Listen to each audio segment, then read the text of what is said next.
here in a moment. If you've had an encounter and you'd like to be on the show, shoot me an email. My email address is wes@sasquatchchronicles.com. I wanted to go over this one with you guys. This is from the March 2nd blog. Sasquatch Attempting to Break into Her Home is the title of the blog. And I love encounters like this, where police officers are involved. It says, after receiving several reports of Sasquatch sightings on the Lummi National Indian Reservation, Lummi Police Sergeant Ken Cooper was called out to the residence of 78-year-old Emma Smith on the night of October 23rd, 1975. She reported a Bigfoot attempting to break into her home, and she had fled in terror. Sergeant Cooper found the plastic on the storm-torn door, and the door's wooden frame splintered. Boards had also been torn from a nearby smokehouse, but he could not find the creature nor any person. He returned to the residence around 2:30 a.m., shining the spotlight from his patrol car into the woods. He found a group of 7 people already there, with their own spotlights set directly on a huge 7.5-foot tall, hairy creature. Cooper aimed his 12-gauge shotgun at the creature. Concerned that it might be a human in a costume, he yelled, "If there's somebody just fooling around, you better knock it off, because we have weapons." The creature just crouched down. As Sergeant Cooper stepped forward, the creature lowered himself even further until only his head was showing above the brush. For 20 minutes, Sergeant Cooper and the other people stared down the crouching hare creature until they heard noises in the brush to the right, and the people said they had seen more creatures coming that way. At that point, Cooper decided it was time to leave the scene. He returned to the location after dawn and found bare footprints in the frost-covered ground. He measured the footprints. They were 18 inches long and 7 inches wide. Over the coming weeks, the Lummi Tribal Police received over 100 reports of sightings of Sasquatch-type creatures. Sergeant Cooper says that he had actually seen 2 more of these creatures shortly after his first encounter. It makes you wonder why the creature was so bent on getting in the home. And one of the clues, I think, is that it actually tried to get into the smokehouse, or it did get into the smokehouse. And it makes you wonder if this old woman was intentionally or unintentionally feeding these creatures and kind of set this thing off. I'd love to hear more of this story. I'd love to hear the whole story, because I think what you actually get here in writing is part of the story. You get the police officer's side of the story on what happened. Speaking of creatures coming up to homes, on Sunday I'm going to be inviting Ronnie to the show. He was staying with his mother-in-law here in Washington State, and he heard what he thought was a bear at his window, breathing really heavy. And what's fascinating about Ronnie's encounter, and you'll hear it on Sunday, he said his mother-in-law snores like a chainsaw. And I'm sure some of you people know people out there that do that. I mean, I have brothers that do that. When they snore, it's like a chainsaw. And what's interesting when I was talking to Ronnie is he said it walked up to his mother-in-law's window and was mimicking her snoring. And as he went to the window, the floor creaked and the creature turned towards him. So look for that on Sunday. Very, very fascinating encounter. Let's jump into it tonight. I want to welcome Kelly to the show. Kelly, thanks for coming on tonight. I appreciate you being here. Thanks for having me. And if you would, just kind of walk us into the encounter. Tell us what you experienced. Tell us what you saw. It happened quite a long time ago. I was about 7 years old. I have to guess a little bit on the exact year, but I've come up with about 1984, and I would say I'm within a year or so of being accurate on that. So I was about 7 years old, and I believe it was either the summer between first and second grade or like right at the beginning of second grade, because I remember it was late summer, fall. Basically, the first thing that I remember is right before I actually encountered it.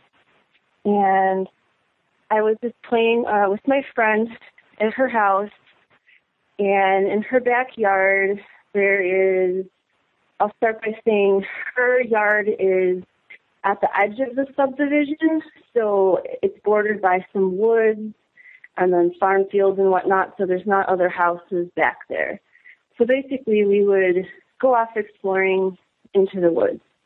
And we were playing in the patch of deciduous woods that's right behind our house, and then there is a patch of all pine trees that we would love to go playing in, exploring in.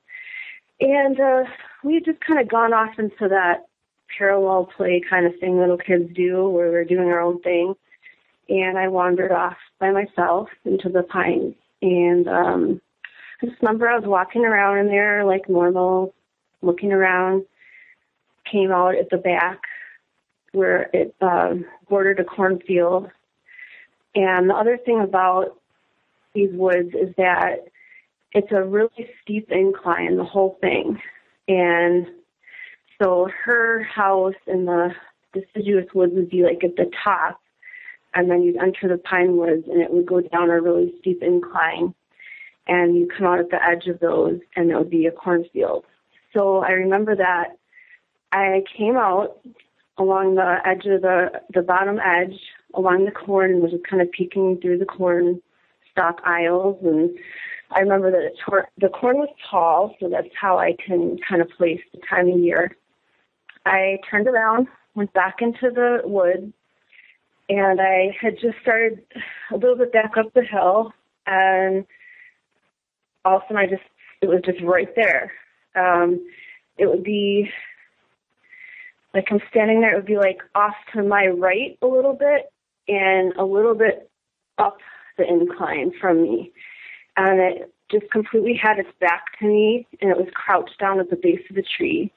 And so all I saw was this big square-ish rectangle, just huge, shaggy brown hair with a little kind of reddish tint to it, kind of dirty matted in some areas. I saw this big thing, and immediately it was just like, that can't be there. What is that? That I can't be seeing that. The only thing that could be that big would be a bear, and I knew right away it wasn't a bear. And we didn't even have bear that far south anyway, but even if we had, all these thoughts just go so fast. So like when you actually speak it out, it sounds a lot longer than it was, but it just flashed really quick through my mind that, okay, that's not a bear. It's more like a gorilla was what came to my mind, but it's not at all a gorilla. I knew it wasn't a gorilla either, even though obviously that would not be an animal that would be placed in that area. I still knew that it wasn't a misplaced one or anything. It was something completely different. It was a monster. And it basically was just crouched down and doing something with its hands at the base of the tree, going like hand to mouth. So that was the next thought I remember having is like, what is it eating? Like, what is it doing? What would you eat there? Like sap, or you don't eat pine needles? And just running through my head real quick, like, what in the world is it doing? So I could just see its back and a little bit of the back of its head, and it had like long arms, and I could hands, that it had hands, not like paws or claws or anything. And it was just kind of slowly grabbing at stuff along the trunk or the base of the tree, and bringing its fingers to its mouth. It wasn't making any sounds or anything. And so I just kind of stared in shock at it. And then, once I realized, yeah, this thing is here, it's not disappearing, and this is here. So I turned, of course, my thought turned to fear and about getting away from it. And so I just remember thinking, like, how am I going to get away from here without this thing seeing me? Tried to take, real slow, quiet step back away from it. It's such a steep incline that it's really hard to just tiptoe, especially being little. Like, we'd have to kind of pull ourselves up that steep hill. And I lose a few seconds there. But the next thing I remember is that I was further up the incline, and there was just that horrible moment that I knew it heard me. And it just kind of casually just kind of turned just a little, like it was doing like a casual look over behind its left shoulder. And so I would have been up the incline probably about 10 feet or so at that point, higher than it. It was just such a slow, casual movement, like it didn't expect that it was going to see anything almost. It was just, kind of normal awareness and checking. And then there was that instant where it did see me, and it just kind of startled and shocked, a lot like the way a person does is what I remember specifically standing out to me. Is it just kind of, startled, it jumped kind of up, eyes got big and jumped, shoulders kind of up and back a little bit, and then immediately it just jumped up and turned toward me like in one swift movement, and it was just standing still, staring at me. And of course I'm staring at it, and we're just staring at each other, both looking like, I'm sure, really surprised.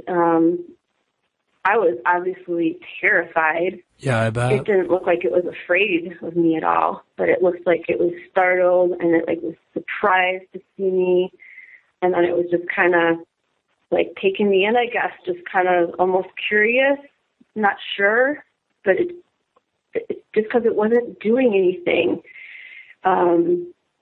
that I was interpreting it as like it was deciding what it was going to do. Yeah, God, it's just like every time I talk about it, I still feel like that much fear. I feel like really shaky. I don't know if I can like put into words that kind of fear, but at that moment, seeing its face, that was when it was just confirmed to me that like, that's a monster.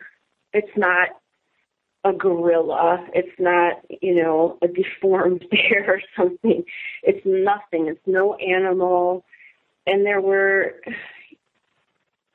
human-like characteristics to it, but it's so different from human. It's like it's different from an ape or a gorilla. It's different from a human. It has characteristics of each of those things, and then it has kind of its own characteristics, I guess, where it's just its own thing. But it was ugly. Its eyes were really like close together, and it did have like a hooded nose, and it had like prominent brow, prominent lines, jaw, like just strong, large features. It didn't move any. It didn't like make any facial expressions, like it didn't move facial muscles. It didn't show me teeth or growl. It didn't make any movements really. It just stared at me. But from what I can always see perfectly is like those eyes. It's just like staring into each other's eyes. And it seemed to me like there was a change as the time went on from like the intent of its stare, or the feeling it was maybe having, from at first the surprise and the shock at seeing me to not expecting me to be there. But it just kind of gave way to a little bit of maybe irritation, almost into like a hateful, I don't know if hateful is the right word, but maybe just not happy to see me for sure, kind of, staring at me. And the thoughts I was having in my mind at that time were that it was useless to run, that it was so close to me that it would have had me in like seconds. And even if I wanted to run, I just felt like completely frozen.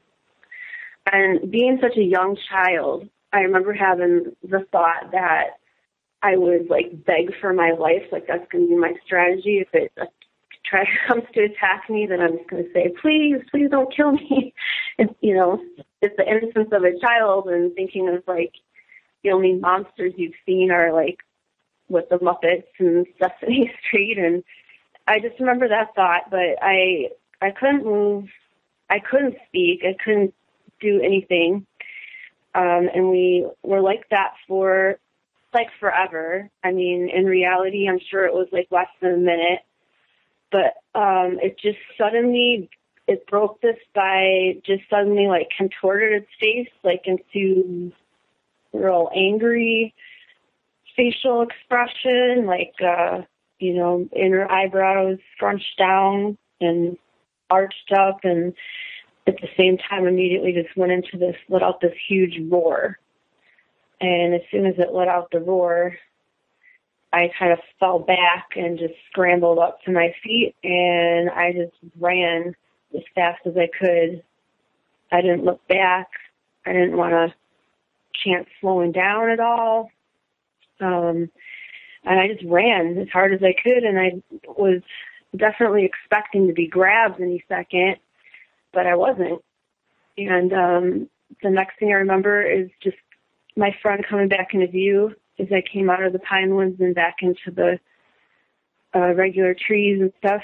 And as soon as I got close enough, like without slowing down to take a breath, I just yelled at her, "Monster, real monster. Like this isn't a joke. We're not playing a game.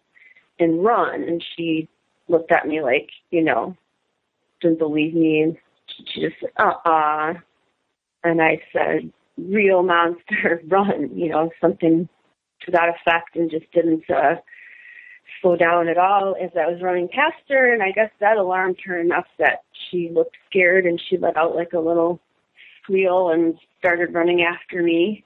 And of course we, ran into the house, immediately started telling her mom what happened, and her little sister was there. I remember she started crying. She was only like 4 years old, and it scared her really bad, and she started crying. And then her mom got mad at me and said, if you're going to make up stories about monsters and scare people, then you're going to have to go home. And I would have had to walk home a ways, and I was just like, "No, please don't make me go outside, and I'll be quiet," and, obeyed basically.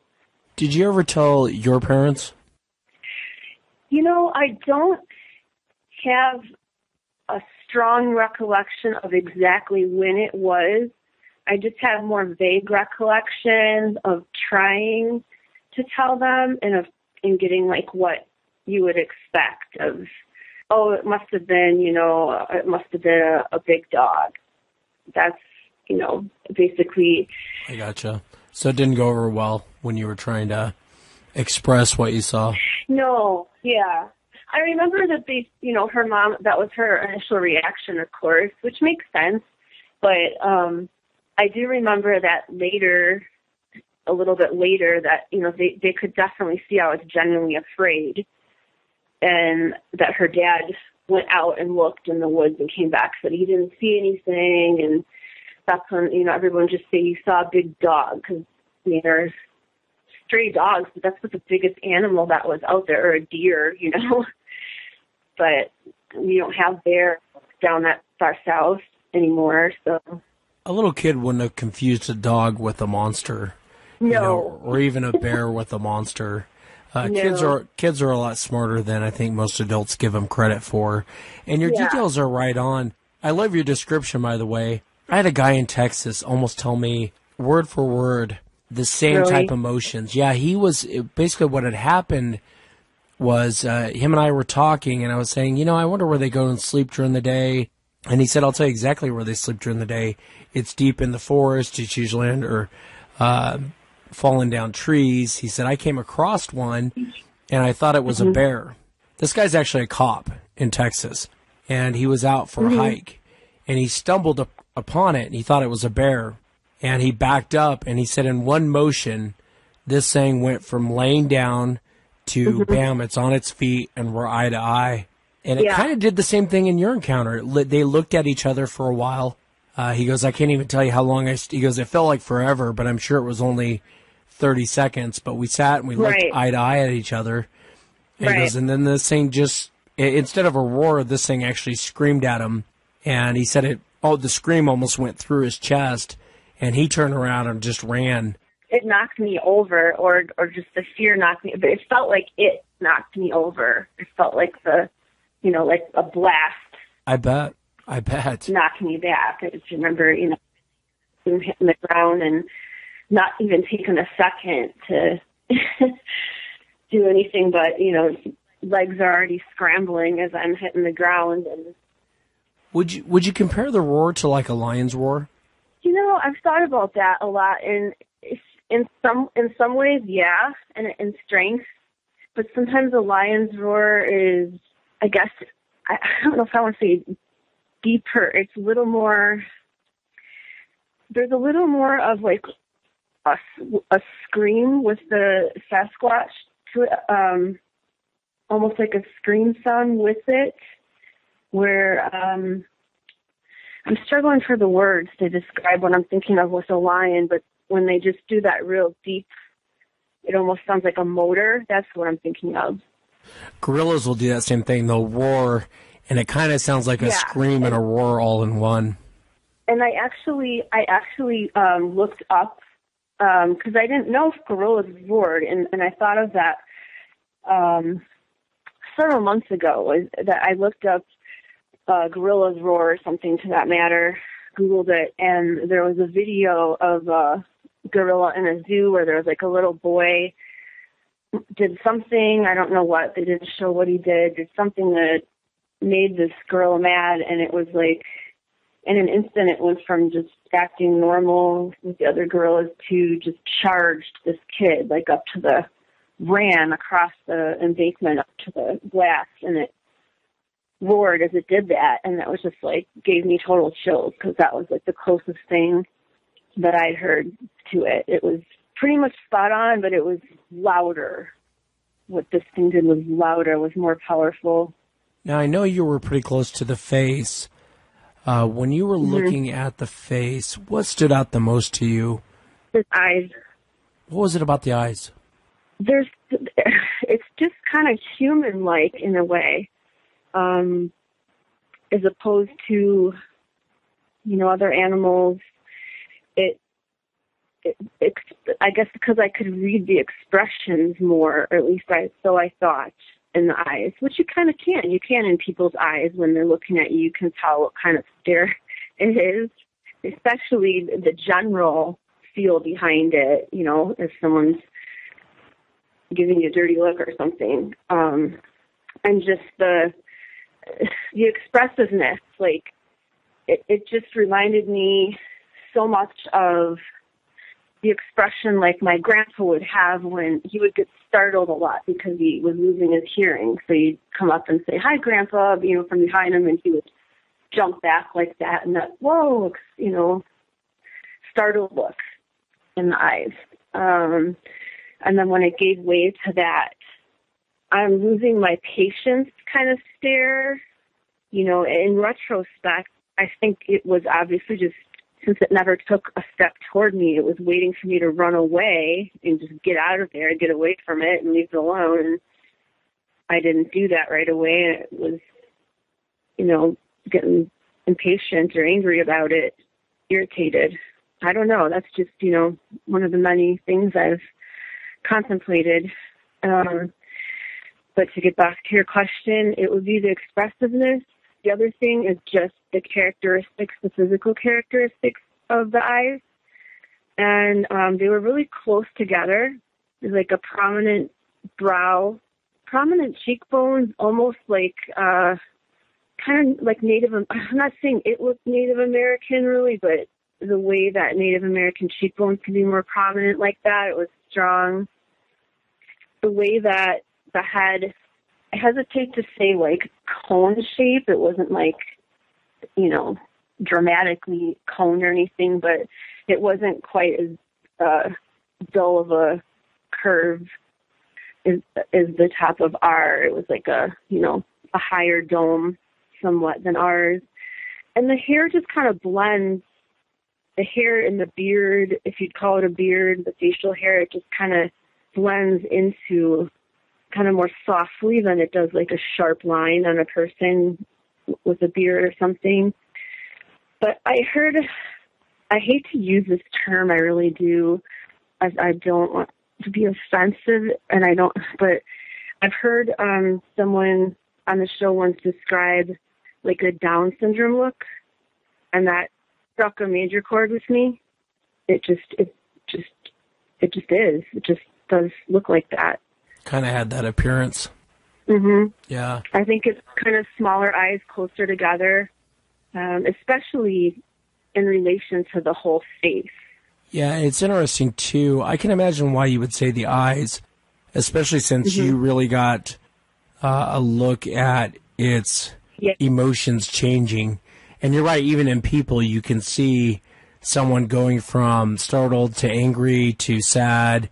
All you have to do is look at someone's eyes. Really, the eyes are the window to the soul. Tell me about the jaw. How big was the jaw on that thing? It was big. It was strong. It was definitely strong, and I totally concur with the look, that the appearance that there's like not a neck because of the way the shoulder muscles slant way up toward the top of the head, and those giant shoulders. So considering how big the shoulders are, the fact that the jaw still looks strong, set in on that, I mean, like I said, it's pretty big. Everything about the features is large and prominent, not real soft or anything. Yeah. Strong jaw, strong cheekbones, larger lips and nose, but not, it's very different than the face of like a gorilla or a monkey. It's more human, but I wouldn't be able to just say it's simply like a cross between a gorilla and a human. There's something unique about it. Yeah, they are unique. That's its own thing, too. As a kid, of course, this is a monster, and apparently monsters are real. As I got older, I really thought this is an animal. Because at the time, I had never heard of Bigfoot at that time.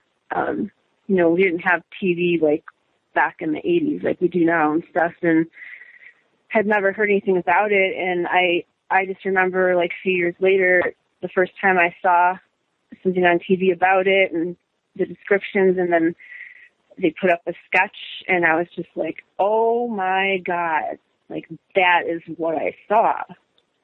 And I couldn't reconcile in my mind like how that could be because of our location. And it was said to be, way out in the mountains and, in the west. But we do have like, in northern Wisconsin, we do have a lot of forests and everything. And I guess it's, knowing what I know now, it's not impossible that they could be traveling in that it was so rural in the 80s back then too. It was mostly weekend cabins and stuff, so they were probably, just like the bears had only recently been driven north, maybe they were being driven out of areas as humans inhabited them. I don't know. All I know, I couldn't reconcile for so many years how it could be that I knew this was exactly what I saw, but I couldn't figure out how it could be in Wisconsin. And that's what's been so awesome about, first the internet and being able to find more information and see that other people have seen them in the state too. And then your show opened up a whole new world to hear how many people. It's just amazing how many people and how many states. Completely changed my view on it.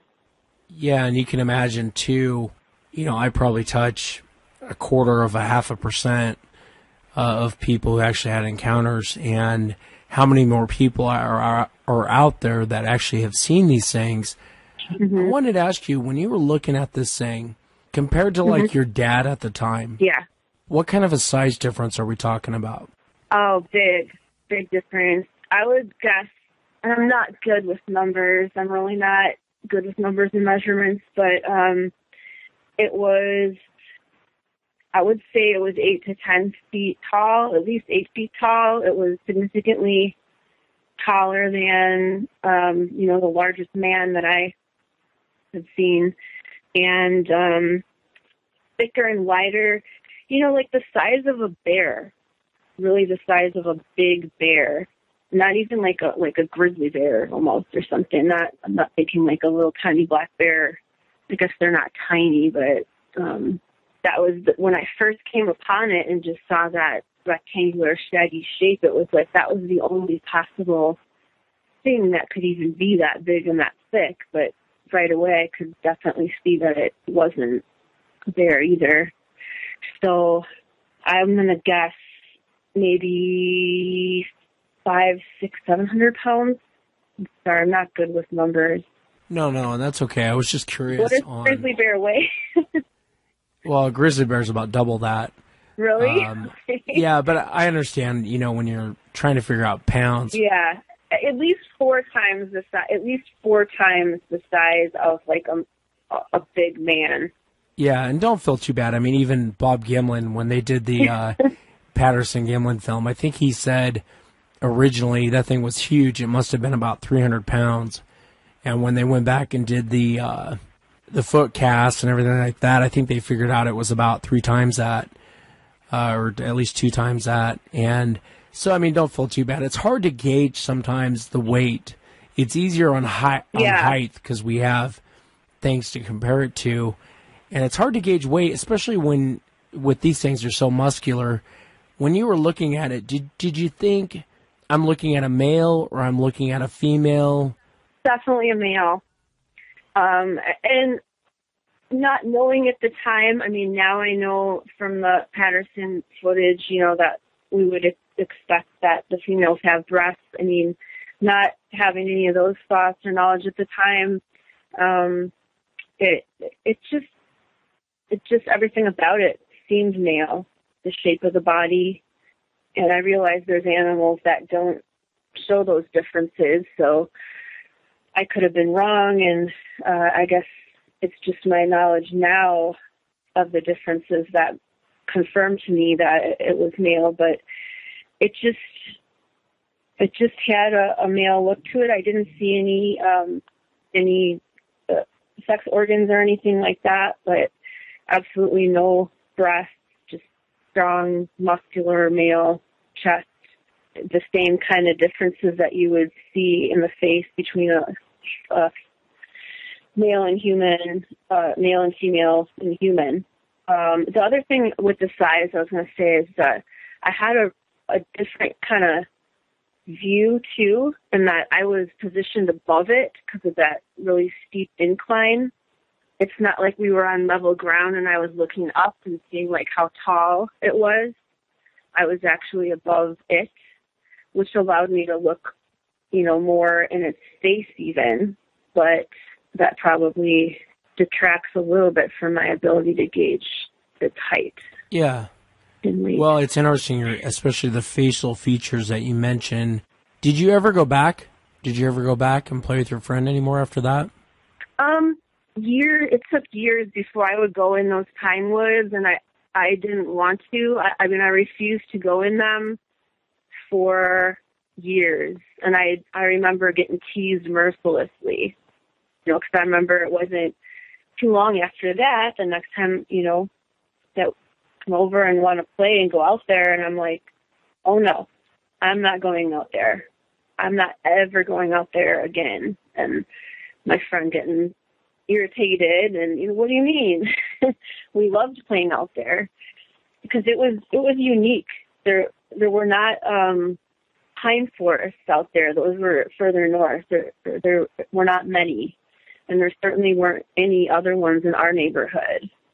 There were pine trees dispersed, and there were lots of woods, but it was mostly a mix of deciduous trees, and this was its own little world almost, because it was such a thick patch of big pines, and being little and running around under there, it was like a red pine needle floor and a green roof and its own little world to play in. And so they weren't too happy with me for not going out there. I don't blame you one bit. Yeah, it took the fun away. And I definitely wouldn't go out there alone ever, even years later. I just have vague recollection of being kind of dragged out there and being very, very unsettled. I'd imagine seeing something like that at such a young age, and you got a view I think most people will be jealous of that haven't seen one, but once you're in that position, it's especially as close as you were, God knows what could have happened. Things could have gone bad really quick. I know. It's not a positive experience. I know I hear, people that really want to see it, and I tell you, you don't want to have that experience like that. It's not fun. And your life is on the line. It really is. It's just like coming on a grizzly bear that close face to face. Your life is in its hands, really. Whatever it decides to do. If it wants to kill you, it's going to kill you. There's nothing that you can do. The thing is huge. Yeah. It did change me, for sure. Being a kid, everything is up to the adults. And when what they tell you to do, if they tell you not to talk about it and to stop, that's what you got to do. And you don't really have any recourse. And to not be believed and to know that you saw this.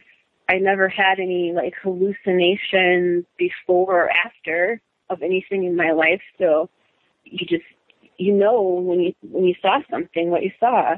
You can't tell people about it. It definitely, I think I had some PTSD kind of symptoms. I developed a fear of large dogs, and I love dogs now.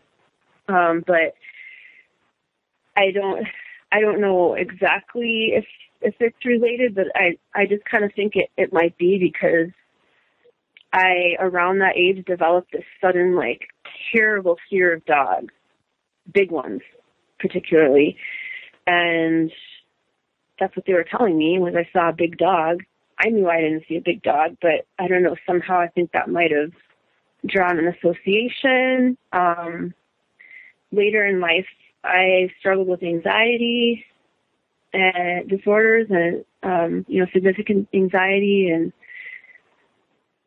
I have to wonder if that contributed to it, because I've never felt terror like that. There's nothing in my life that I could even compare it to. I've been in a car accident that was scary. There's just nothing I can compare that was that scary. Yeah, I would imagine.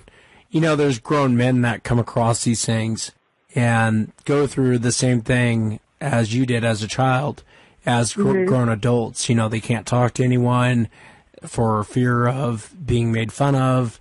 They know what they've seen, and it freaks them out. And so I can imagine being a child and trying to deal with that. It's obvious from your description you didn't run into a dog.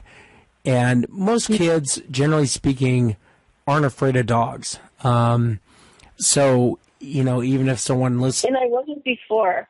I'm an animal lover to this day, and I particularly love dogs. Yeah, and so, I don't see it being... I guess when you're trying to tell an adult that doesn't believe in this, or you're trying to talk to an adult that has no information on this...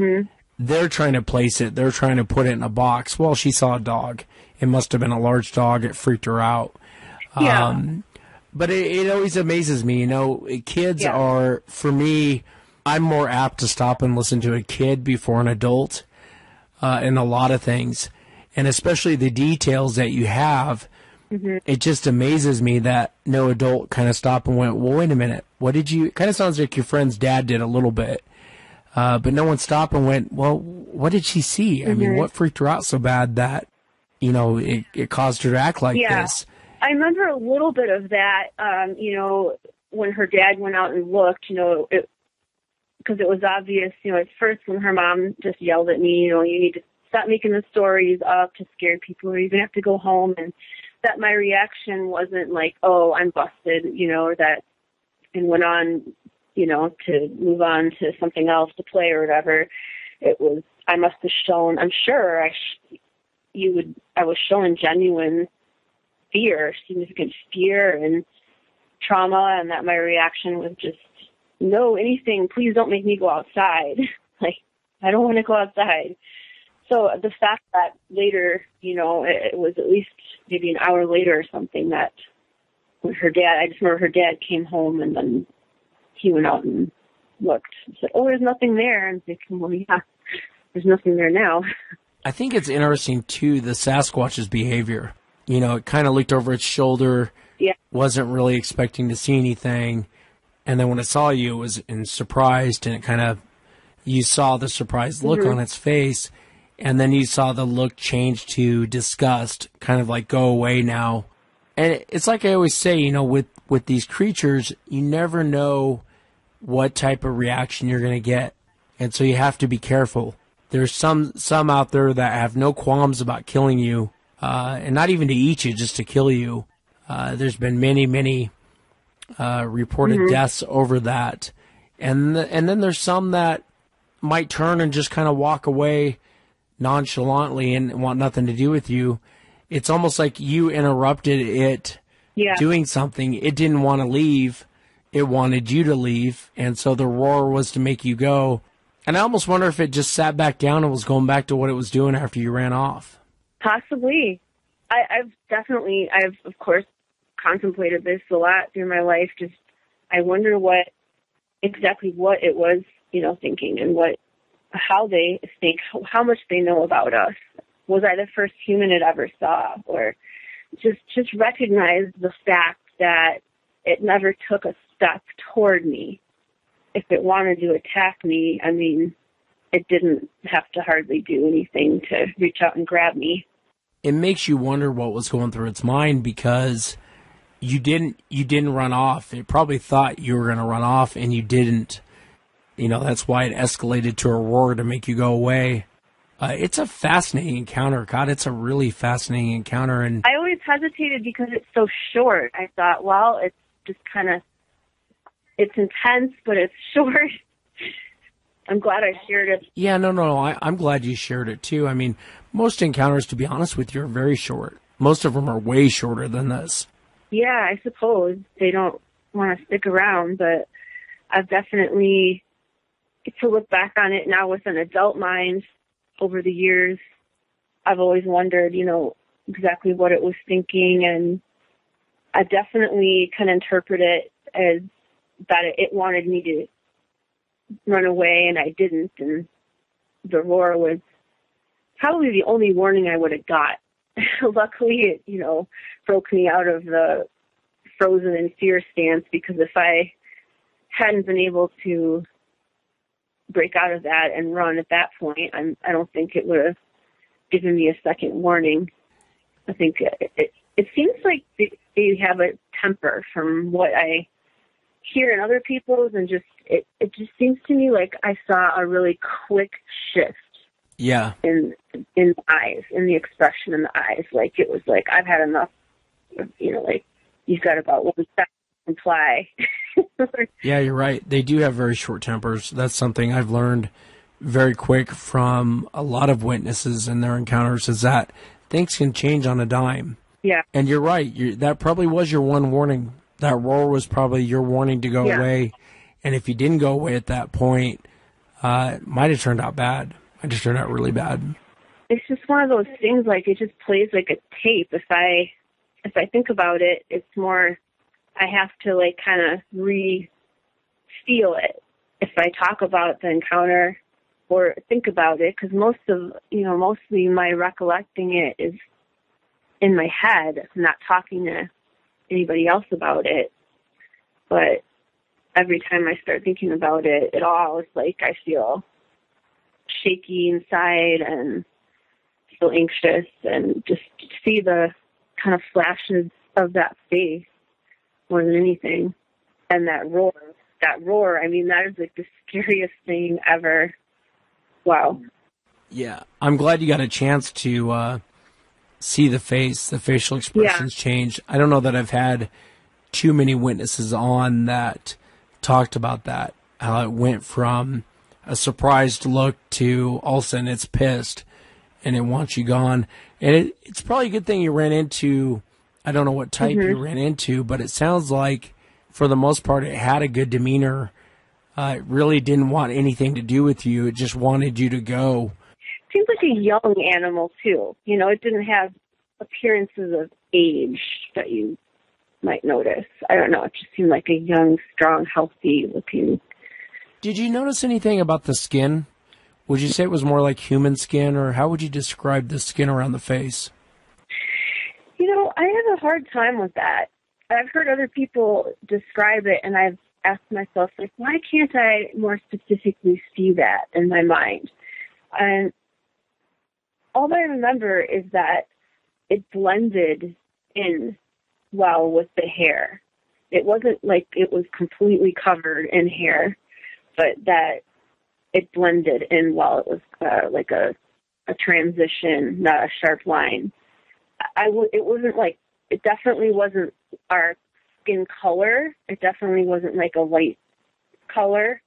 I want to say it was more of a darker, kind of matching its coat, like a darker brown or even gray, a darker color. But the color of the actual skin, it doesn't, for some reason, really stand out prominently to me.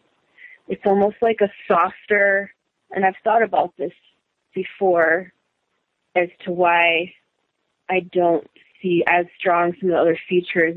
It's almost like a little bit of a softer focus around the eyes. Like, my hard focus was the eyes, was like our eyes were locked and stared at each other, and while I could see everything else around it, the focus was a little bit softer.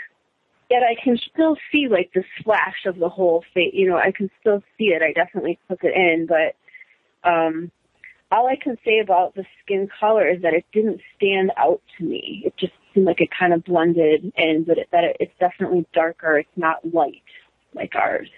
Yeah, and that makes sense. You know, sometimes in high intense situations, we tend to focus on one thing, like the eyes, or you know, I'm sure you heard the encounter with the hunter I had on, where it attacked him, and this guy could tell me everything about the nostrils. He could tell me everything about the mouth, and everything else was kind of a blur. And it's because that's where his focus was at. When you were looking at the eyes, did you notice any whites to the eyes, or were they yellow? Yeah. No. Well, I don't want to say they were bright white or that they were strong yellow, but I definitely didn't see that they were like all black, like a rabbit's eye or even like a deer's. It reminded me more of human-like in that way. There definitely was some white to the eye. And I know I heard you say once that a lot of people reported that they were, and I've heard people report too, is that they were all black. And so I've always wondered, like, am I wrong on that? Like, why? That's just not what I saw, though. Yeah, I think on that show I misspoke because I went back and listened to some older shows, and I do have witnesses that have seen, they don't necessarily say the whites to the eye. Some people say it was kind of a whitish yellow, kind of a yellowish. Yeah, I would say, not strongly either color. Like, I didn't see a bright white or it was so yellow. It's just that there were definitely, I would say, irises and pupils, you know, a human-like look to the eyes, and that was why it stood out to me so much in seeming human. Like, I couldn't read expressions quite the same way, like in my dog's eyes, that I could in this thing's eyes as far as its emotion. I mean, you can somewhat, but not the same. It was just very human-like, the surprise, the startled look in the eyes, and the change to maybe a little curiosity at first, kind of taking me in, like, oh, there's one of those, you know? I just wonder if I was the first human it ever saw close up. Or was it deciding, like, if it wanted to eat me for a snack or not? I don't know. Like, could I get away with killing this thing? Or, you know, how smart are they? Do they know that, like, if they take a kid, that there's going to be people combing the forests and they don't want that, or I don't know. Yeah, it kind of sounds like in your situation, just from me guessing and giving you my opinion, it was busy doing something. You interrupted it. Yeah. And it was more focused on what it wanted to do as opposed to what, you know, I would anticipate too, your size at that time being a child really wasn't a threat. It was more of an annoyance than anything else. Yeah. Oh, no, it was not scared at all of me. There was no fear in its eyes. That initial surprise, startled, shock, initial surprise. But then, yeah, like you said, it turned into like a look of annoyance, irritation to, there was just this almost moment, shortly before it roared at me where you could just see it flash, a temper flash, almost like, of anger or hatred. I'm just glad it didn't give chase and you're able to tell the story. Yeah, me too. And I remember I've just never felt terror like that. Just to the point where my ears were ringing and you almost get like a tunnel vision at times, almost like you started to like go in and out a little bit, like I was going to pass out. Yeah, I would imagine from the fear. Yeah, I wasn't looking away. Yeah, but I wish people could know, just like, if you have your kids playing in areas where there's bears and they know, how to be safe and be on the lookout for things, because I could have done something stupid and that would have been it. Yeah, well, I'm glad it didn't work out that way, and I'm glad the Sasquatch was more in shock and really wanted nothing to do with you. You were just more of a pain in the butt at that moment. Yeah. It's a fascinating encounter. I can't thank you enough for coming on and sharing it. I really can't. Thanks for all you're doing. It's awesome to have a place to be able to do that and be understood, and it just helps me so much to hear all these other people that have experienced it. Well, thank you. Thanks to you, Wes. Hope you feel better. Thanks so much. Very soon. Thanks, Kelly. And that's it for tonight, everyone. Remember, if you've had an encounter, shoot me an email. My email address is wes@sasquatchchronicles.com. My voice is starting to come back. I'm excited about that. I'm tired of sounding like an 80-year-old man. But it's nice to have my voice starting to come back. And so I'm playing catch-up on contacting people with their encounters.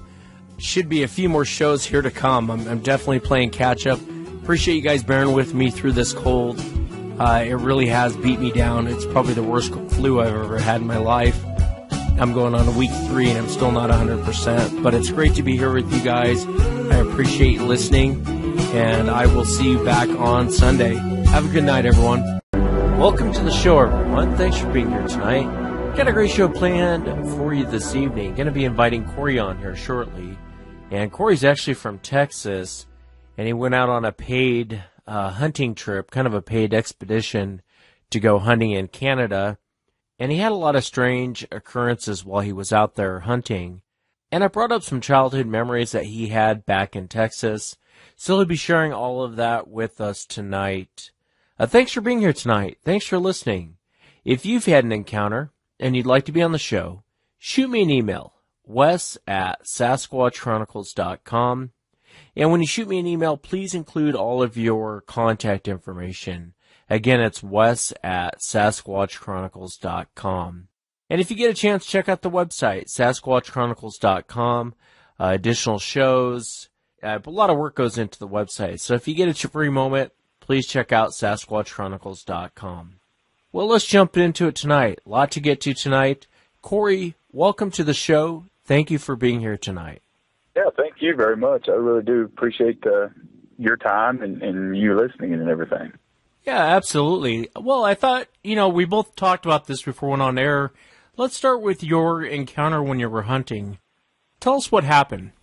Well, it was in 2007. Me and my father, my brother-in-law, and his father, we all booked a hunt in Saskatchewan, Canada, on a whitetail hunt. We all went up there, and it was the second time for me to be in Canada, but it's a totally different part of Canada. I went caribou hunting before, in the Labrador area. This is the first time in Saskatchewan and everything, and went up there, and, it was beautiful and everything, and then, we got to camp and everything, and got set up and just waited, and like I said, you have to wait a day before you can go hunt.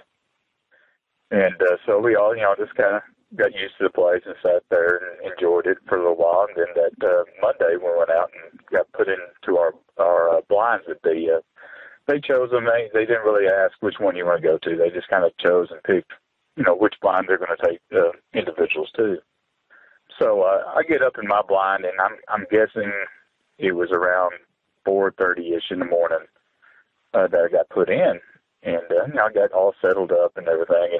And like I mentioned to you, we get cold down here with wind and everything.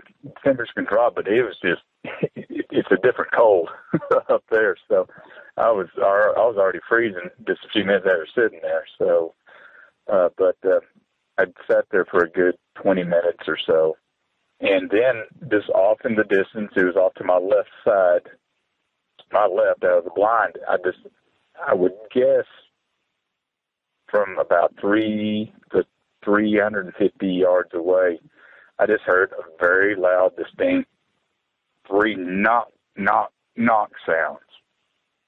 And I just kind of tilted my head and, tried to look through the window. Of course, it's still dark. I had no idea. I just kind of looked off in that direction. And the one thing it just really caught my attention to it is that it to me, sounded like 2 wooden bats hitting right in the sweet spot.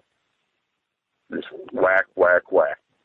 So I sat there for a few minutes and was just kind of gathering on up. That's a weird sound. I've never heard that before. And like I said to you when we talked last night, that is, I've hunted my whole life. Of course, not that much up in Canada, but that was something totally different than I've ever heard in my entire life. I sat there for a few more minutes, and then it would probably be in about 15 more minutes or so. Then I heard it again, and it seemed to be a little closer that time. I sat there for until the sun was getting close to coming up, and it was about every 15 or so minutes, just guessing because I wasn't looking at any watch or time or anything. It just seemed like I would hear it pretty close to about the same period of time. It stretched from each other, but it kept on getting closer. And I had no idea what the sound was, but it just sounded like wood banging together, this solid, crisp sounds. And, of course, snow all over the ground, cold, and it would just echo because there wasn't any wind blowing at all. It was pretty, eerie because I had no idea what it was. And being in the dark, it kind of throws you off a little bit trying to figure out what is going on because you can't see at all. The last time I heard the knocks, they were relatively pretty close. I would guess about maybe at that time about 100 yards away or less. And the last time, instead of 3 times, it was 4 times.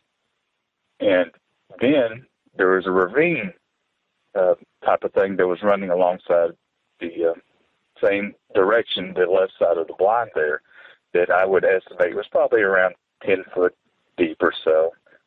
And I could hear something that seemed like it was walking down that ravine. And so I pulled my 300 up with a Swarovski scope on it, and I pulled it up and just tried to pan to see if it would take in any type of light at all to see if I could see anything. Nothing. Never could see anything. The sun started working its way up, and I heard it still walking, but it just seemed like it just kind of walked away, whatever it was. I could not tell what it was. And so, I sat there the rest of the day and hunted, and only saw maybe 3 deer that came into the bait. There's some piles of hay set up out there, alfalfa, I'm sure. But sat there all day long. Sun was, finally going down and everything, and the guy that ran the place, came and picked me up, and I asked him, I said, what makes a knocking sound out here. I kept on hearing this weird knocking sound this morning before the sun came up, and I had no idea what it was, and he just kept on getting closer to me. And he told me, well, it was probably a moose. I said, okay. Well, I took his word for it. I had no idea. I saw a few moose when we got up there, but I'd never heard, a moose making a sound like that. But he's the local man for that area, so I just took his word for it. Got back to camp and everything, and I had been talking to my wife off and on for the last day or so when we got there, and my middle daughter had started having seizures, and they were actually flying her to Cook in Fort Worth, Texas. So I told the guys, I got to go. I got to get out of here. I got to get back. So they drove me all the way back to Saskatoon, and I got on the plane the very next morning, the first one I could get on, and flew on back home. Well, they called me back about a month or so afterwards to check on her and see how everything was going. And through the chain of who we went through and everything, they got back in contact with me again and offered me another hunt to come back up. But they normally don't do that. But with this circumstance, I guess they felt like they wanted to be nice about how everything went and offered me to come back up to hunt, which was already paid for. So they offered me, another whitetail hunt the next fall, or I could come back and go black bear hunting in the spring. I told them, I said, well, you know what? I think I'll take you up on the bear hunt. And so everything was good and everything, got it all set up and everything. And it would be in June that next spring. We headed back up there. We fly out. Me and my father flew out and went back up there. And we get back to the same camp area and everything, the same cabin. Get everything unloaded, take everything into the house and everything, get everything set up in our rooms and everything. And it was a Saturday afternoon, again, like the other time we got there. And I wanted to go outside and just kind of soak it all in and look around. And there's a river that runs, it's probably about 250 yards down the way from the cabin, down in the bottom there. And I'd walked out, and I don't think we had been there for more than, we probably went more than 35 minutes or 40 minutes we'd been there. And then all of a sudden, off in the distance on the other side of the river there, I just hear 3 distinct knocks, just whop, whop, whop. I'm like, what the heck is that? So I take off running towards where the river is, and there's some really thick brush, tall brush. I'm not sure what kind it is and what it's called, but there's a path through it that goes down to the river. I'm not sure if he actually made it or if it was just an old game trail that had been made there or what. I didn't know if the guys that had lived there and ran the place all those years had made it. But anyways, as I was running down that, the guide there was actually coming up at the same time, and we almost just ran each other over. We stopped, just almost eyeball to eyeball. He turns around. He was looking back over his shoulder, back towards the same direction where I was hearing this. I guess he heard me, and he finally turned around and looked up, and I looked right at him. I said, okay, did you hear that? And he said, yeah, I heard that. And I said, well, you told me back in November that was a moose. Was that a moose? Is what I asked him. And he goes, no, that's not a moose. I said, well, what is that then? He goes, I have no idea what that is. These guys, this is a big, huge place, I guess national forest for them up there that they've used for logging for many years. And this family has had the only rights to hunt it ever since, as far as I can tell is that's what they said, that they've always had the rights to hunt it. He said he'd never heard that noise before. And, we went back to camp and we're to the cabin and we talked about it a little bit more and everything and just kind of hashing stuff out, trying to figure out what he thought it was and what I thought it was. And just kind of, the subject of, Bigfoot, Sasquatch kind of came up and he goes, well, I've never seen anything like that is what he told me. He said, but, there's, the word is around here. People say they have seen it. And he said, I have no idea. He said, but hearing that, he was shook up.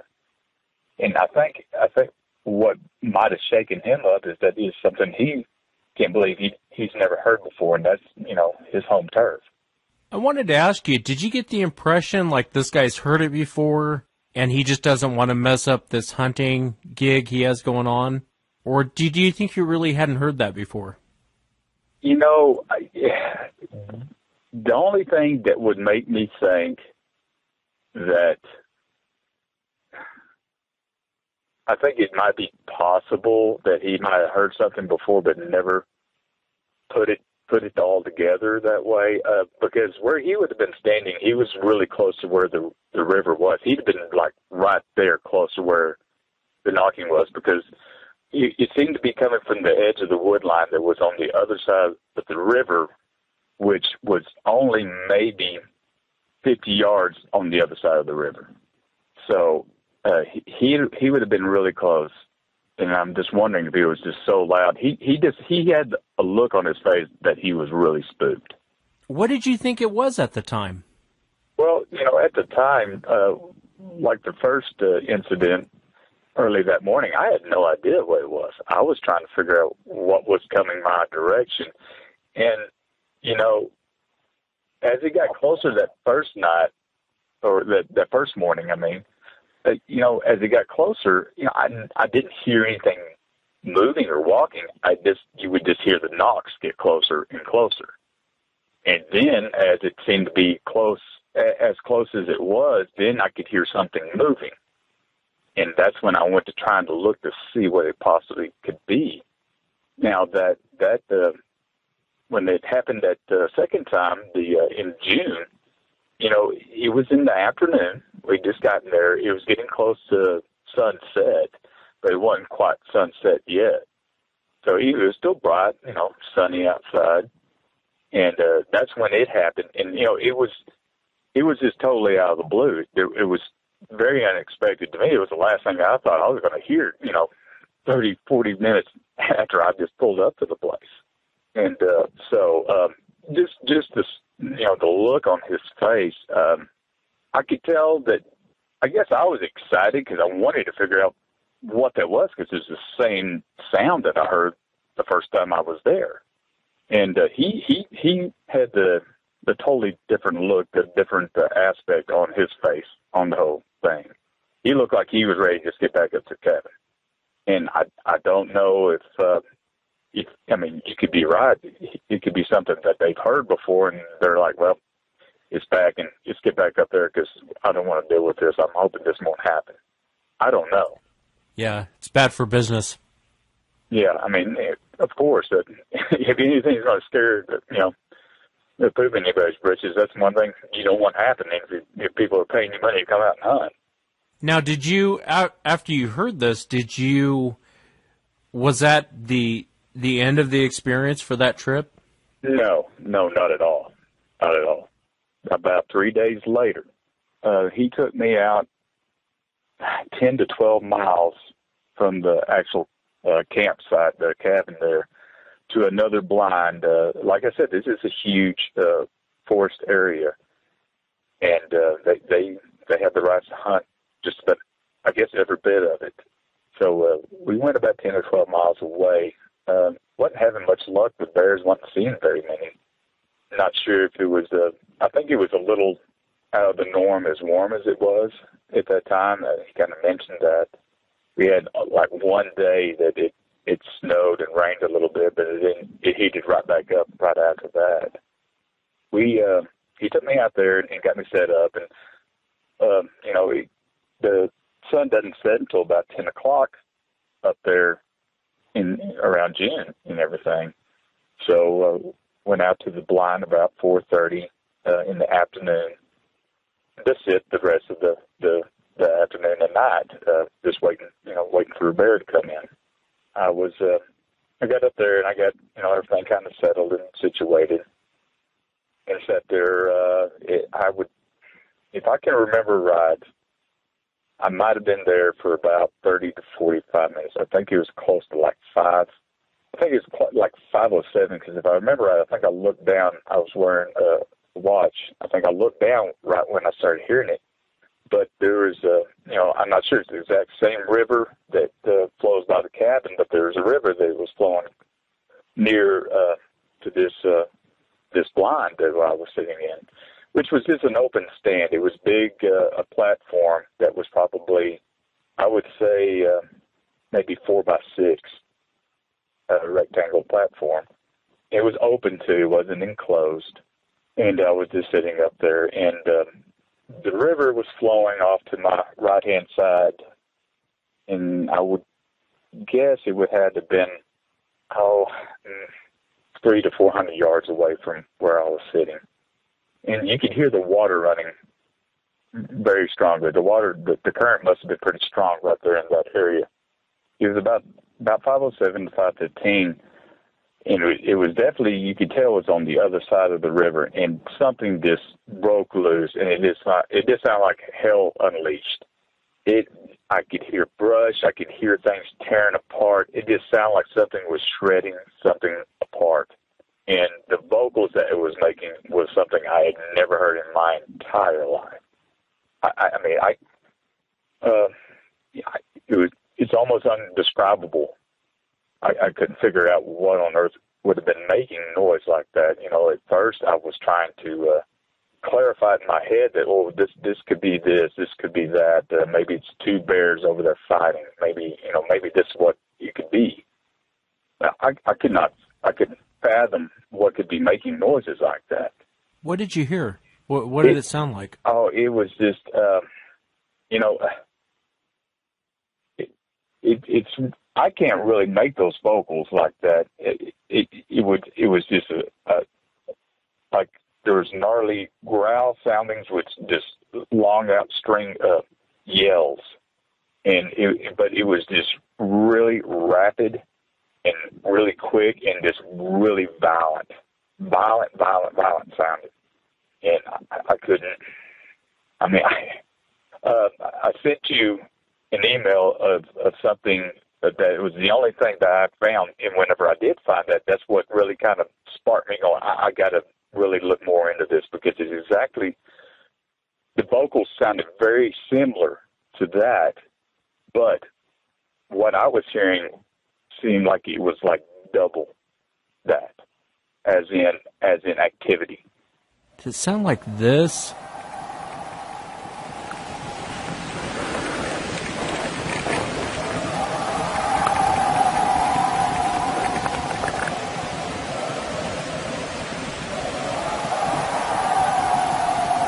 Very strange noise. Seems to be coming from some kind of an animal. It's been going on for about a minute now.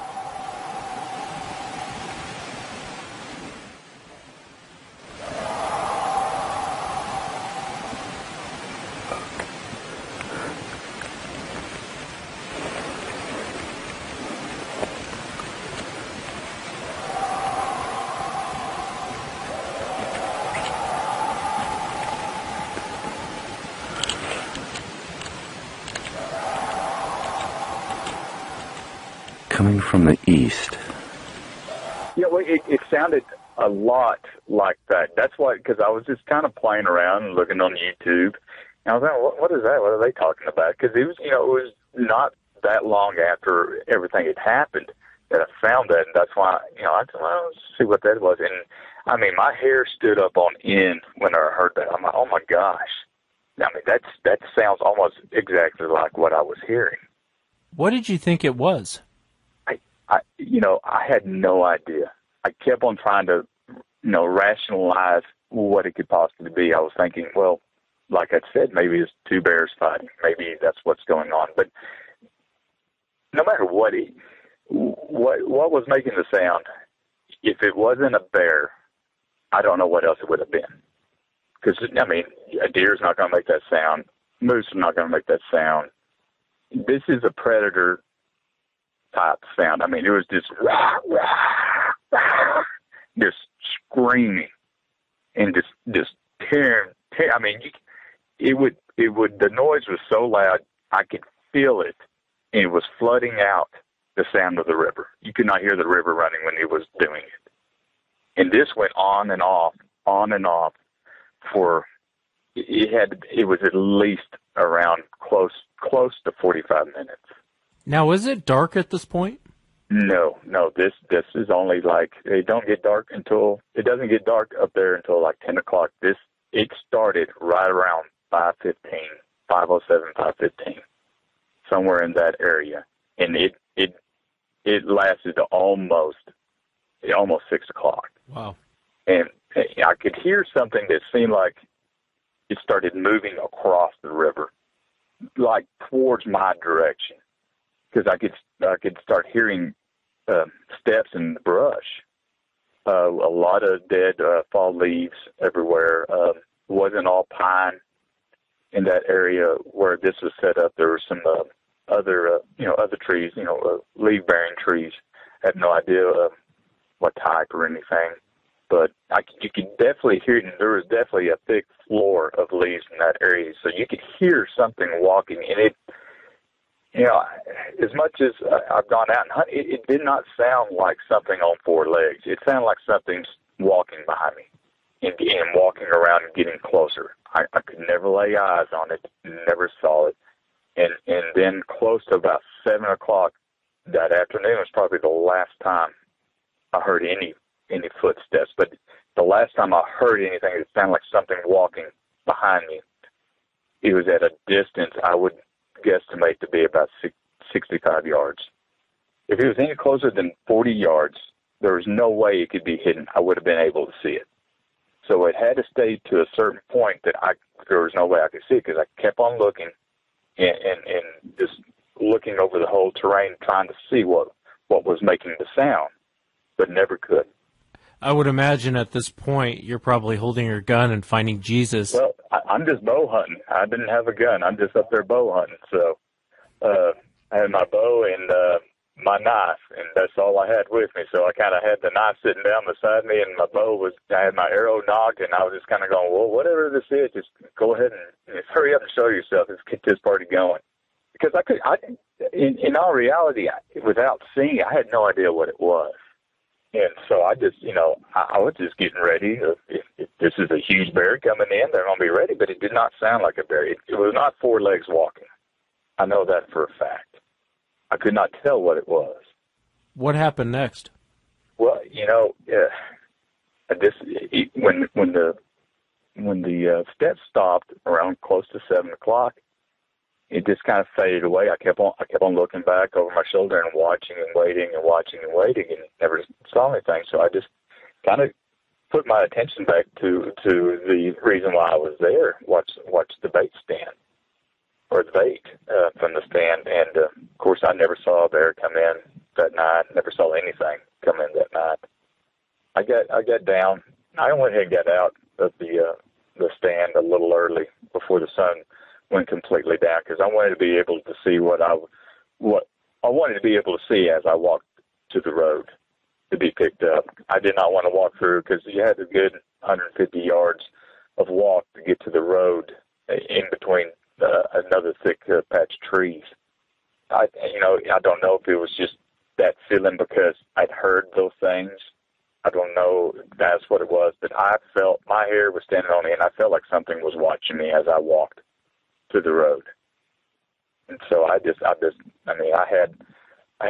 my release on my D-loop and arrow ready to go, and I was just like, well, if something comes, I'm just going to have to pull back and let it go. I have no idea. I got one shot at this, so I made it to the road, and it just so happens that the guide, he showed up a little bit earlier than what I expected. He got there before the sun was down, and so I only had to stand there on the edge of the road for a few minutes. But that was pretty much it. I never heard anything else. Never saw anything. I bet that few minutes waiting for that ride to come along was a long few minutes. Probably the longest few minutes of your life, sitting there. And I can tell you one thing I did. I didn't stand on the edge of the road. I stood in the middle of the road. I just stood there just kind of waiting to see when a car comes, because I wanted to have as much open space I could just in case whatever I was hearing was coming, because I can tell you one thing. The noises that I was listening to for that at least close to 45 minutes was brutally terrifying. And one thing that I need to mention that I think I failed to mention, whenever I was hearing those vocals, and then I was trying to tell myself that, maybe it's two bears fighting. What I had to come to grips with in my mind, in reality, after about 20 minutes of listening to it, that there was only one animal making the vocals. There was not two animals. And if you hear two animals fighting, you hear both of them making vocals. This is only one animal making vocals, and it sounded like trees could have been falling down. It was just ripping. It sounded like it was ripping something apart. yeah, it was just throwing a tantrum over there, sounds like is what it was doing. Did anything else happen on this trip, or was that pretty much it for the trip? That was really pretty much it. We never shot anything. I saw one bear the whole trip, and it was actually in an area that went the opposite direction from this area that I was hunting. We drove to the other side of the forest area, and I don't know. It seemed like it was a little bit quieter of an area because it was actually closer to the little town that was there. That was the only place I saw a bear the whole trip. So, yeah, the bears are smart. They know to stay out of there. Yeah, I don't know. It just seemed very funny because everything just seemed to be dead. Nothing was moving. Well, what was interesting about the encounter is, you mentioned, is it Sasquatch? And you had some things happen when you were younger.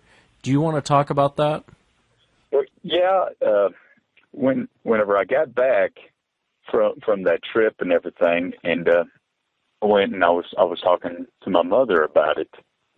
I mentioned this, I heard these things, and this is weird. I had no idea what this was, what was going on here.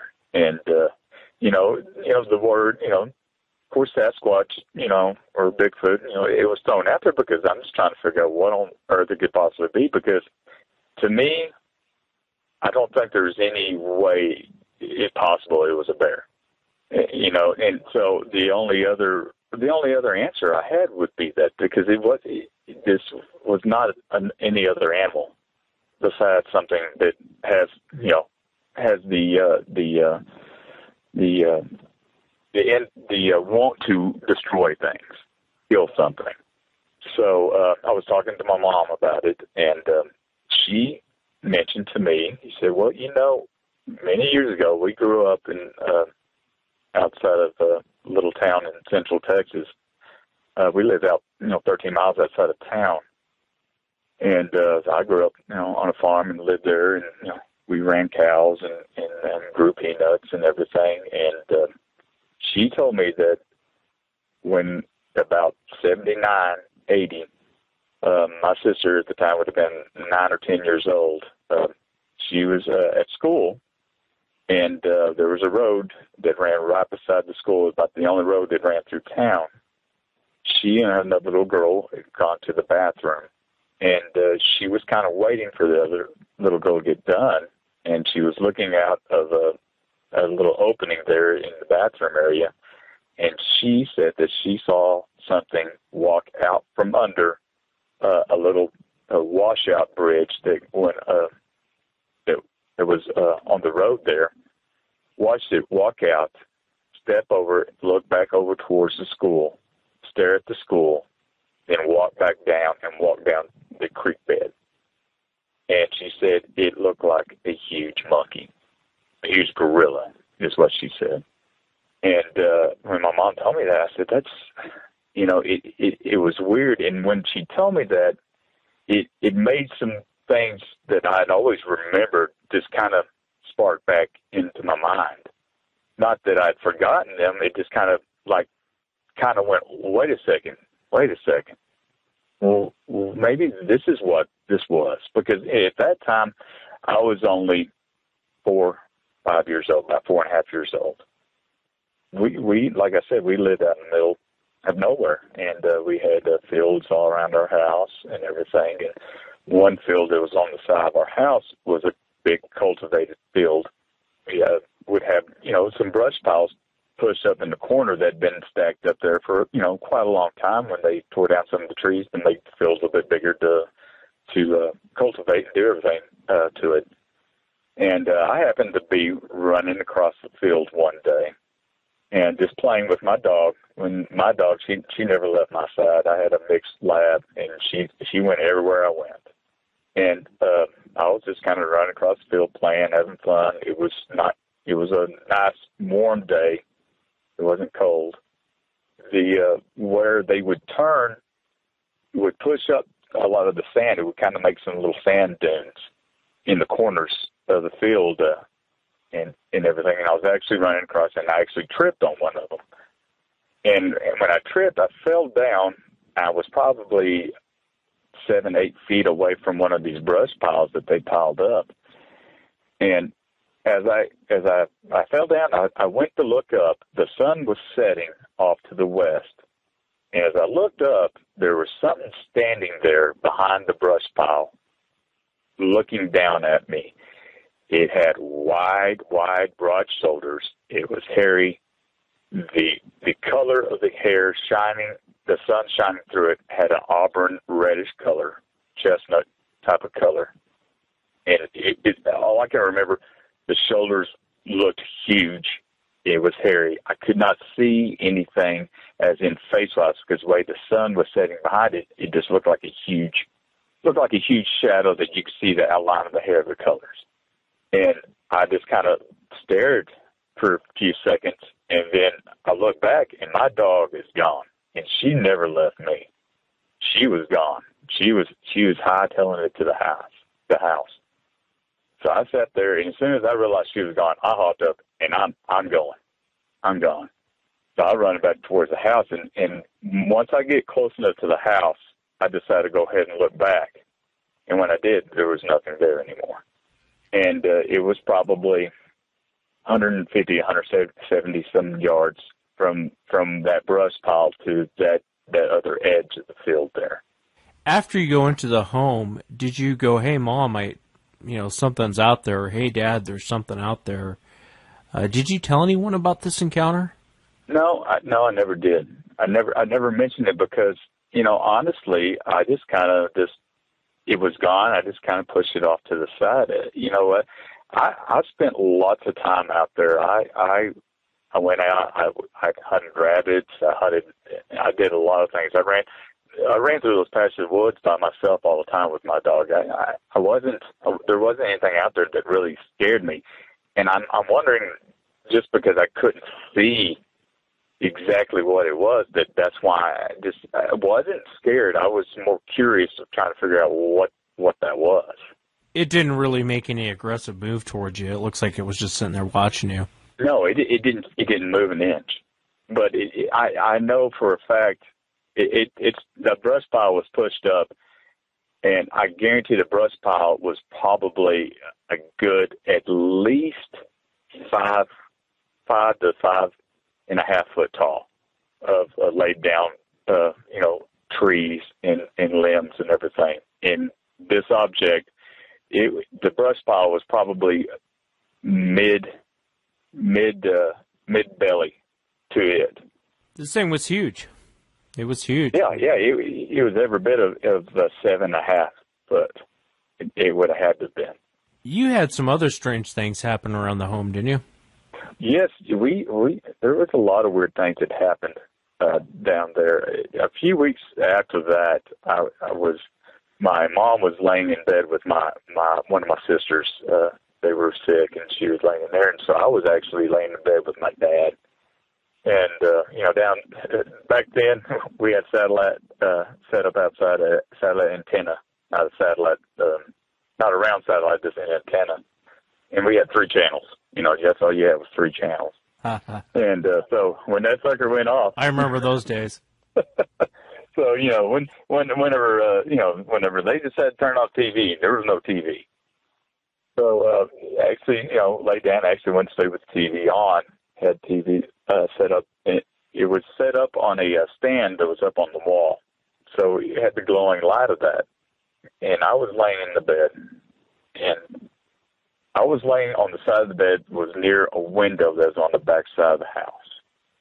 And how this house was setting, the ground itself is an old farmhouse, so it was actually on an old wooden frame still that it would set down on. And so I'm not sure if it washed out or what on that back side, but it was about, from the top of the window to the ground was about 7 foot. I was just laying there, and the TV had gone, had the old circle thing, and off air, and so it would light up the room with a little glow. And I was laying there, and I kept on hearing something tap on the window, and I had no idea what it was. And I would open my eyes and look, and then just shut them real quick because it was kind of freaking me out. I had no idea what it would be at that time because I would imagine it had been, 1 o'clock in the morning or later, somewhere around there. But of course, like I said, I was very young at the time, and so no matter what that was it was weird what was going on. And I heard the tapping several times, and then the last time I heard the tapping, I leaned up in the bed and kind of leaned towards the window. And as I did that, on the very top, which would have been my right-hand side of the window, I see something lean down in the corner of that window. I could see something that looked like an arm that was like it seemed like it was resting on top of the window. It seemed like a head looks down. You could see a shine, and then it walked away. And I had no idea what it was. It spooked the crap out of me. I pulled a blanket over my head, and I wasn't moving. And I tried to wake my dad up a couple of times, and he was just like, just go back to sleep, there's nothing there. Just go back to sleep, there's nothing there, because he was one of those type of guys that, unless he walks in here and sits on top of me, he ain't here. It's one of those type of things. And,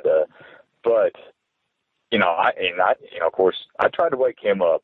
After he said that, I just didn't bring it back up. And then again, that might be another reason why the other time and stuff that I didn't say anything, because I knew that he might just be pushed away.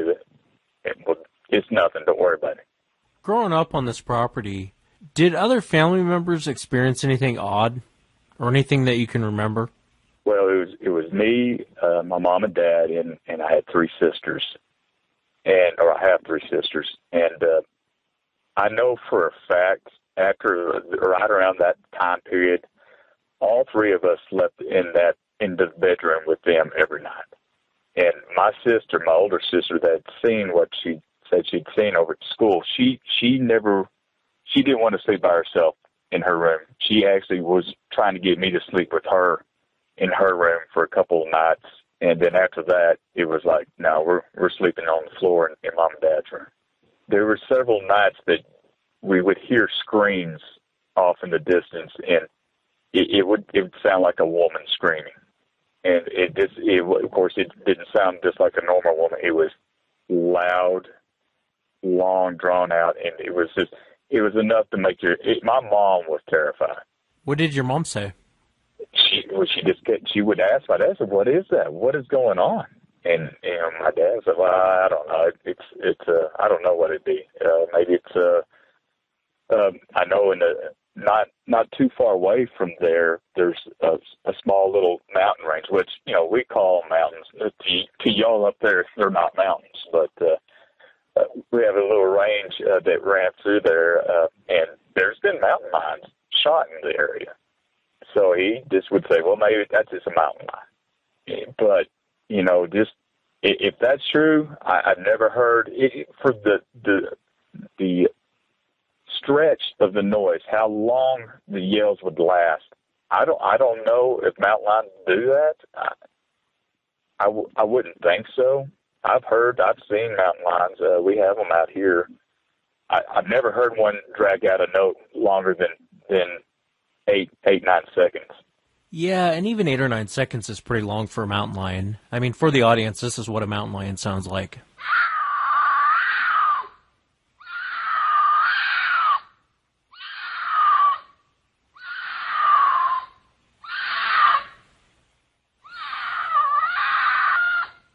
And when you live out in the country like that, I don't know that would have shook your mom up.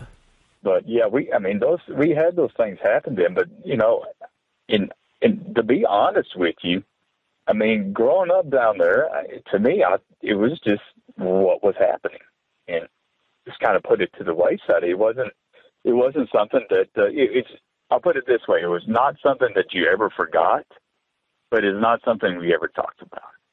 Yeah, and I can understand that. I would imagine, too, living out there, you probably had heard cougars before. You'd probably heard foxes before. You know the local, coyotes. You know all the local wildlife.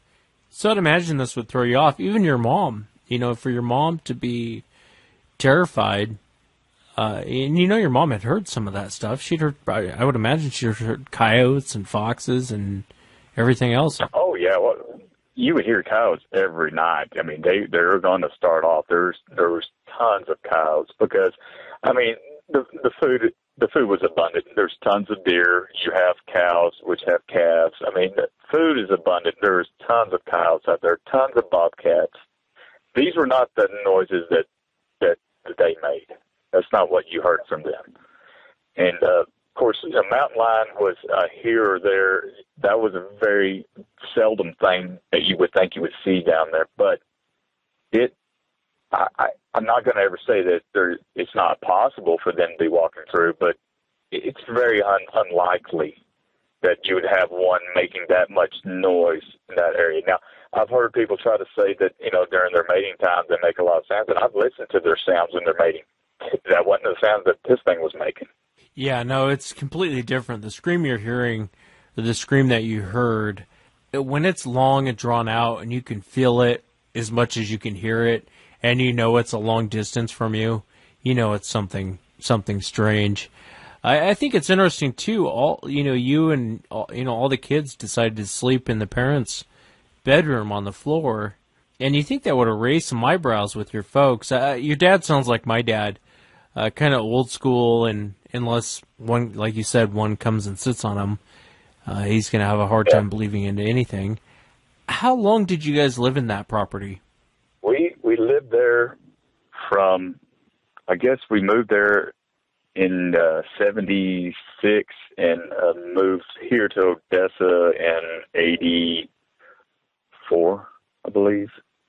So we lived there about 10 years on that place. But it's my family land. I go down there all the time. It was my family land before we moved there. We actually moved down there just to run the farm, the ranch. My father was actually a police officer before we moved down there. So, and that's not another reason why he might have been kind of the way he was. It's, I'm going to do an investigation, and this is going to I'm going to have hard-nosed evidence before I'm going to say this is what this could be. And I understand that. I understand that completely. Did anything else happen while you were at the property before you guys moved? Besides the screams, the one thing my mom has mentioned to me, because, I've talked to her off and on about some of this stuff. She had mentioned she would hear something that she said sounded heavy. She would hear something heavy walking on the roof of the house at night. She wasn't sure what it was. Now, then again, we have coons and everything else out there. They can get on the roof of the house and everything. There could be an easy explanation for it. But then she said it was heavy and it sounded like footsteps on top of the roof of the house. Now, what that would have been, I don't think anything that weighs 800 pounds is going to be walking around on top of the roof of the house. But in the middle of the night, there's no telling. You might be surprised. Yeah, I guess so. that's just me thinking that. I'm not sure, but then again, you never know. And one thing too, though, there's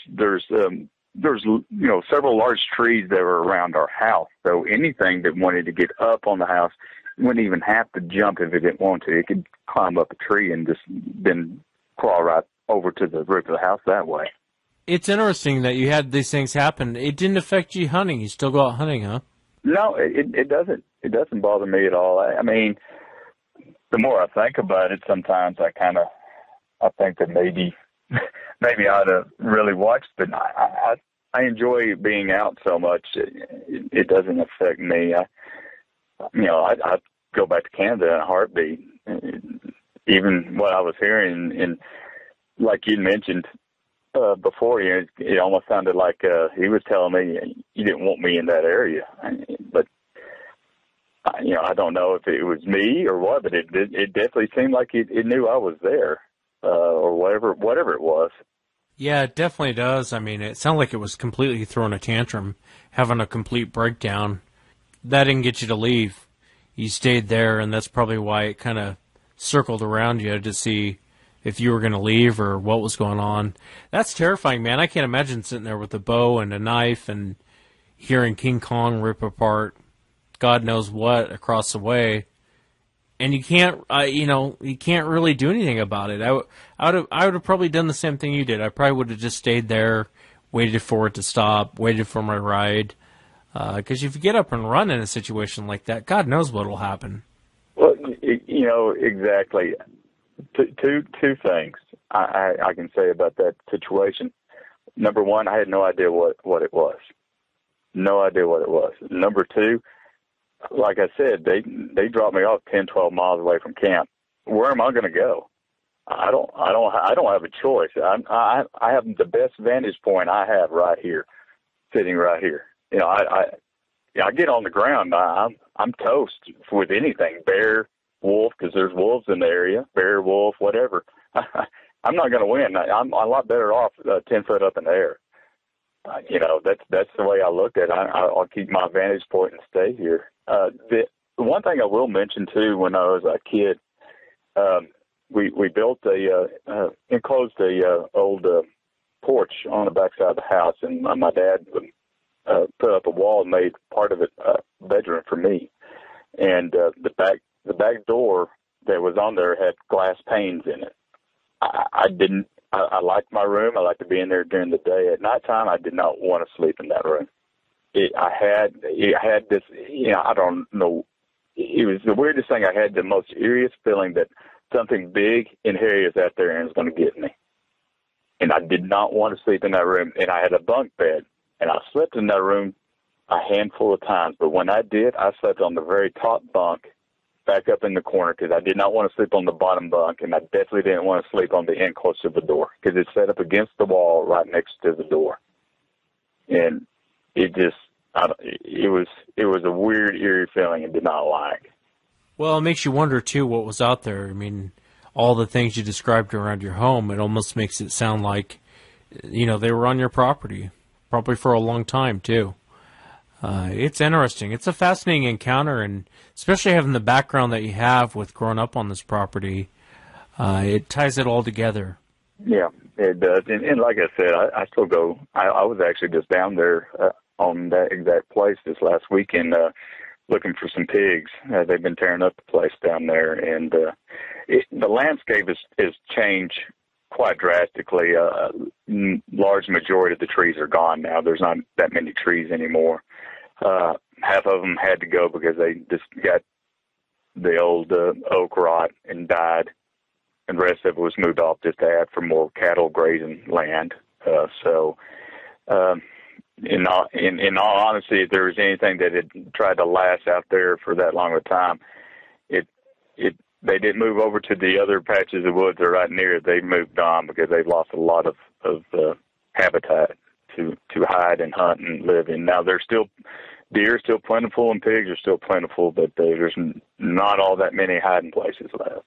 Well, I appreciate you coming on, Corey, and sharing, all the encounters and your experiences. I really do. I mean, it's harder to get people to come on the show than most people realize. And I just appreciate you sharing everything with me and with the audience, man.